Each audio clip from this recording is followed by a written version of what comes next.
Bismillahirrahmanirrahim. Assalamualaikum warahmatullahi wabarakatuh. Selamat malam sobat. Apa kabarnya nih? Semoga dimanapun sobat-sobat berada, selalu dalam lindungan Allah Subhanahu wa Ta'ala, serta diberi kesehatan. Bagi sobat-sobat RM yang lagi beraktivitas, semoga diberi kemudahan dan kelancaran kegiatan, sehingga dapat memperlancar kegiatan hari ini ya. Nah, baiklah, mengawali kegiatan kita malam hari ini, tak lupa kita kirimkan salawat dan salam kepada junjungan kita Nabi besar Muhammad SAW serta keluarga dan pengikutnya yang setia hingga akhir zaman. Alhamdulillah sudah ada yang bergabung. Halo Kak Syifa. Sambil menunggu narasumber, saya perkenalkan diri terlebih dahulu. Nama saya mungkin sobat sudah tahu ya dari banner yang sudah disebarkan. Saya Nur Rahma Merdeka, akrab disapa dengan Rahmah. Saya seorang penulis buku, entrepreneur, dan seorang pustakawan. Ayo, siapa nih yang rajin ke perpustakaan?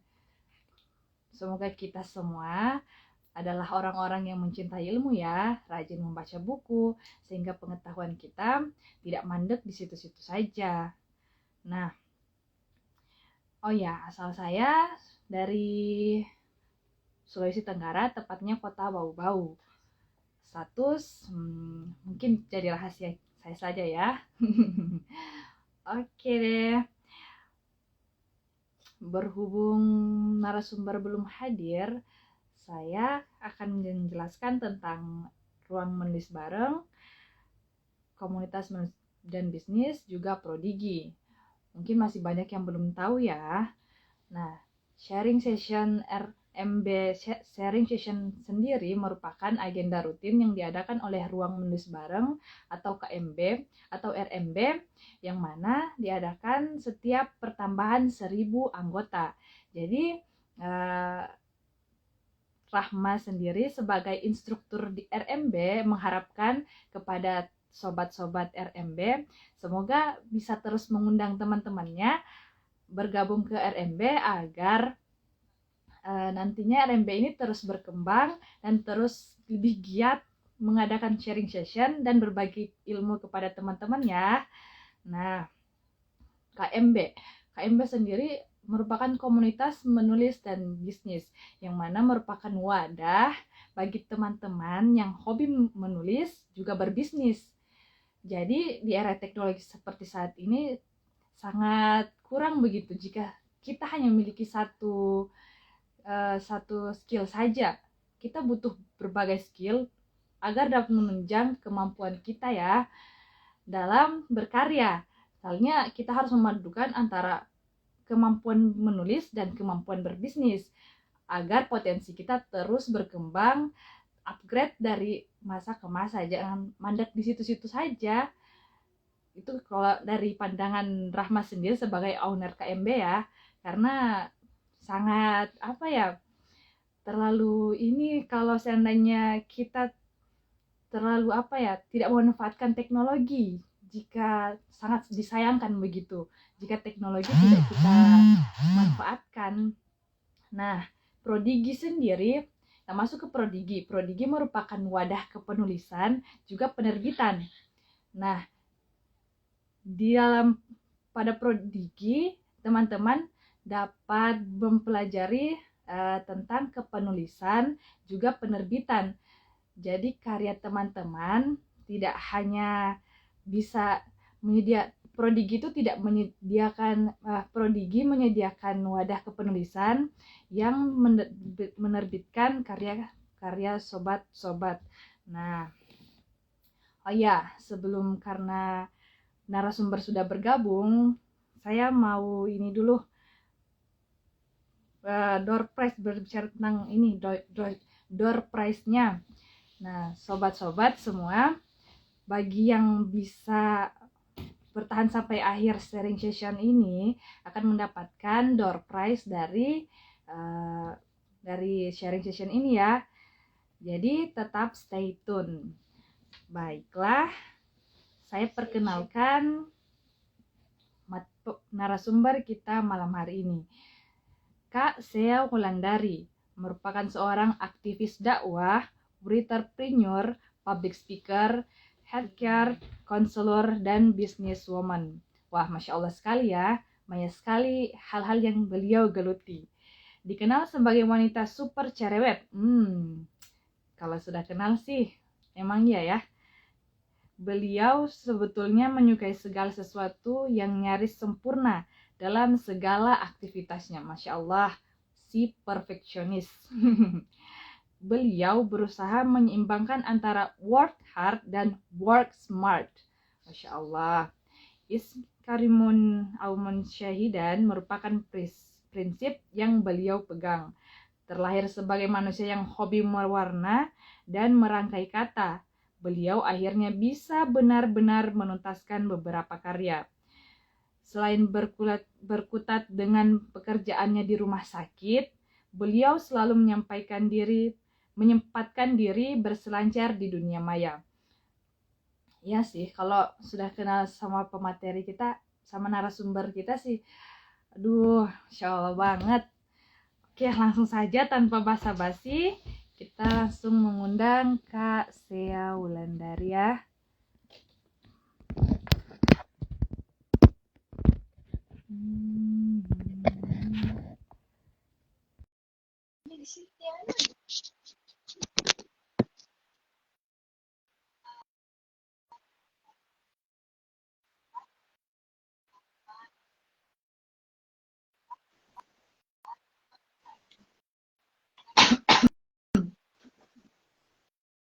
Selamat malam, Kak. Assalamualaikum. Bentar ya. Insya Allah. Sepertinya lagi sibuk banget ya. Waalaikumsalam warahmatullahi wabarakatuh. Waalaikumsalam. Kak, mohon maaf, bisa dikencangin lagi suaranya? Masih kurang dengar kah? Iya, udah mulai, udah kedengaran. Oke. Gimana kabar nih, Kak? Alhamdulillah. Alhamdulillah. Rahmat. Oke, baik Kak. Mungkin kita langsung mulai saja ya. Tentang tema kita malam hari ini, yaitu menjadi penulis di era Gen Z, bagaimana sih?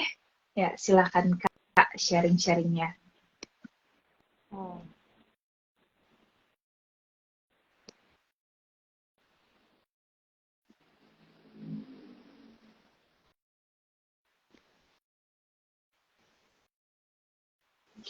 Dek, mohon maaf, ini kok kayaknya delay ya suaranya. Gimana Kak? Suaranya sepertinya delay. Enggak ya? Iya sih Kak, kayaknya delay ya. Tapi di Iya, aku enggak apa-apa ya. bagus. Ya, lanjut aja Kak. Oke, baik. Terima kasih. Assalamualaikum warahmatullahi wabarakatuh. Waalaikumsalam Saya warahmatullahi ucapkan wabarakatuh. sampai bertemu lagi ya kepada Dek Rahma, karena sepertinya kita sudah lama banget gitu ya tidak melakukan acara sesi diskusi seperti ini. Dan saya pikir ini merupakan acara perdana di tahun 2023, seperti itu ya. Dan semoga apa yang kita sharingkan di malam ini bisa bermanfaat ya, baik bagi kita berdua maupun para audiens, terutama yang memang tertarik untuk berkecimpung di dunia kepenulisan. Masih menggema nggak Dek suaranya? Kok kayaknya jadi dua gitu? Ya lanjut Kak, ada kendala sih, tapi aman. Oke, aman, baik. Malam ini kita akan sedikit mengupas tentang tema bagaimana sih caranya menjadi seorang penulis di era generasi Z saat ini. Dan tentu saja ketika kita berkaca pada tema tersebut, maka kami akan membahas beberapa topik yang memang berkaitan dengan tema tersebut. pertama, kita akan membahas siapa itu generasi Gen Z. Kemudian yang kedua, siapa itu yang dimaksud dengan seorang penulis. Yang ketiga, apakah ada kaitannya antara generasi Z dan penulis. Dan yang keempat, ini merupakan materi bonus gitu ya, karena sesi diskusi malam ini dilakukan oleh komunitas menulis dan berbisnis, maka dan kita akan membahas bagaimana sih caranya agar kita tidak hanya menjadi seorang penulis, tetapi menjadi penulis yang memiliki jiwa-jiwa pebisnis atau dikenal dengan istilah entrepreneur gitu ya. Semoga teman-teman bisa menyimak acara ini hingga akhir dan bisa mendapat door prize ya Dek ya, kalau misalnya yang bisa menyimak hingga akhir gitu. Oke. Masih aman ya Dek ya ini suaranya? Aman Kak. Oke, aman. Baiklah, kita akan membahas topik kita malam ini satu persatu. Yang pertama, siapa itu generasi Z ya? Nah, berdasarkan dari beberapa buku atau artikel yang saya baca, itu terdapat 6 generasi atau 6 kelompok manusia dalam kurun waktu 100 tahun terakhir. Yang paling tua itu adalah generasi tradisional, yaitu mereka yang lahir pada tahun 1922 hingga 1945. Seperti itu. Kemudian 3 generasi yang paling muda itu adalah generasi milenial, yaitu mereka yang lahir pada tahun 1981 hingga 1944, disusul oleh generasi Z yang akan kita bahas malam ini ya, yaitu mereka yang lahir pada tahun 1995 hingga tahun 2012, dan yang paling terakhir itu adalah generasi Alpha. Jadi dari generasi Z sekarang kita kembali ke generasi Alpha, yaitu mereka yang lahir pada tahun 2013 ke atas. Kemudian kedua generasi termuda, yaitu generasi milenial dan generasi Z, ini saat ini menjadi generasi yang paling berpengaruh gitu.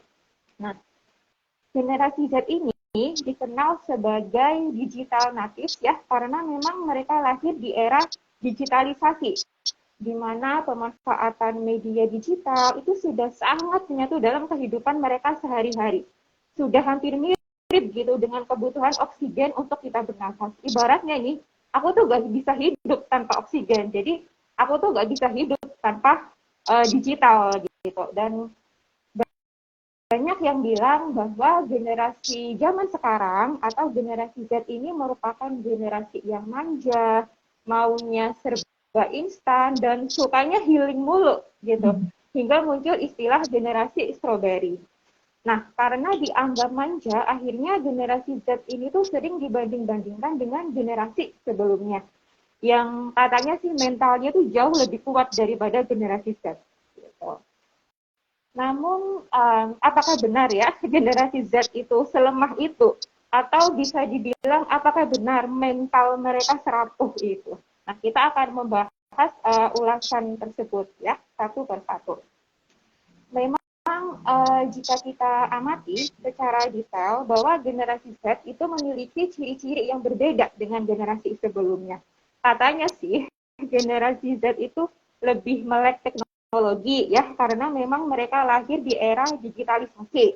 Kemudian kreatif ya.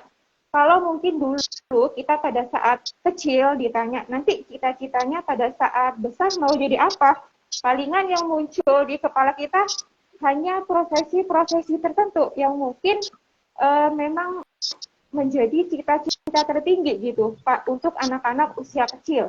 Contohnya pengen jadi polisi, pengen jadi TNI, pengen jadi guru, jadi dokter, dan sebagainya.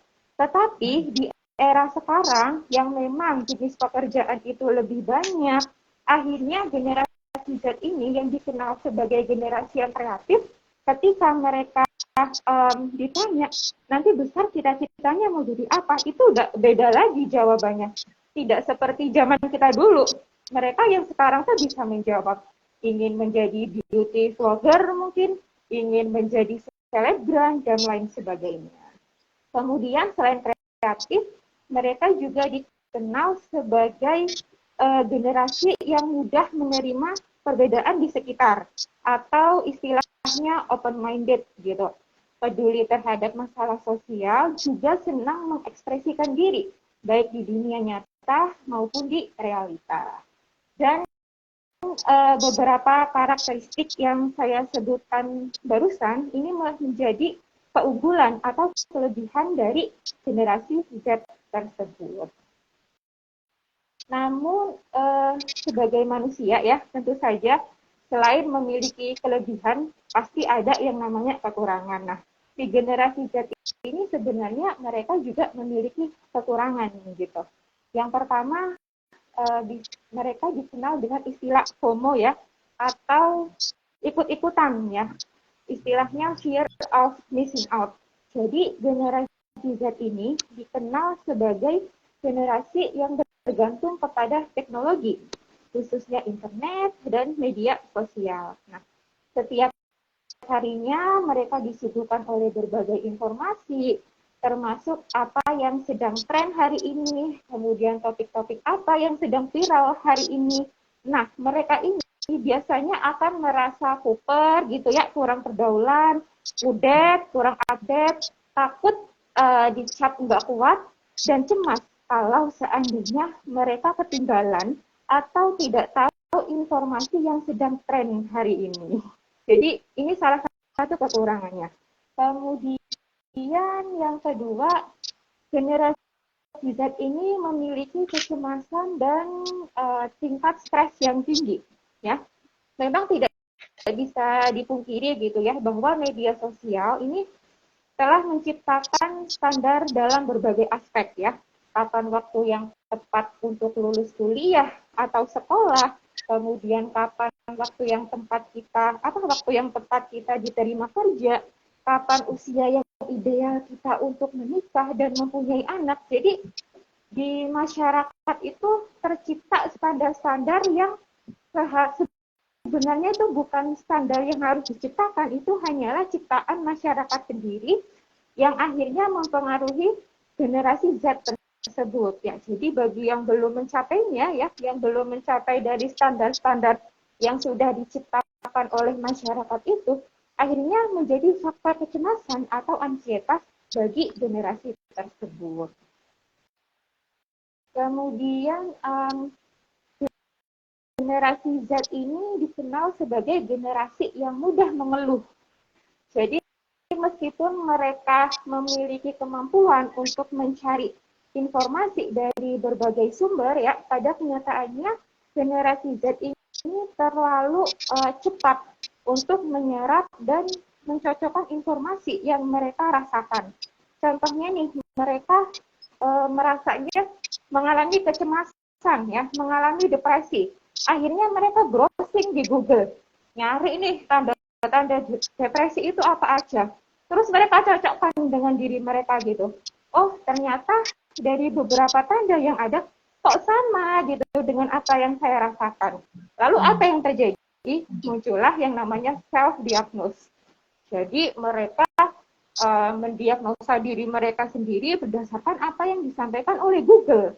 Mereka tidak datang ke ahli, mereka tidak datang ke psikolog, mereka tidak datang ke psikiater, tapi mendiagnosa diri mereka sendiri. Akibatnya apa?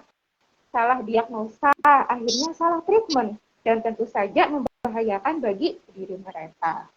Nah, itu merupakan 3 kelemahan yang dimiliki oleh generasi Z. Nah, namun apa sih yang bisa dilakukan gitu ya, agar kelemahan-kelemahan tersebut bisa tertutupi hingga generasi Z ini menjadi generasi yang lebih baik lagi ke depannya. Tentu ada beberapa tips gitu ya, agar generasi Z ini menjadi generasi yang lebih baik.